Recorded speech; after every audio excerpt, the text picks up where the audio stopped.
அத்தரும் ஜவ்வாதும் அகிலும் குழைத்தெடுத்து மேனி எங்கும் அதை பூசி நீராட்டி மையெழுதி கார்த்திகை பெண்களெல்லாம் நெஞ்சம் மகிழ்ந்திடுவார்.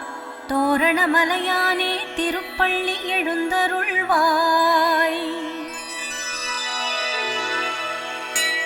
திருவடியில் தண்டையும் அரைஞானும் கிண்கிணியும் திருச்செவியில் குண்டலமும் உடைமணியும் மணிவடமும் அணிந்து நல் அழகு சேர்த்து அலங்காரம் செய்வதற்கு தோரணமலையானே திருப்பள்ளி எழுந்தருள்வாய்.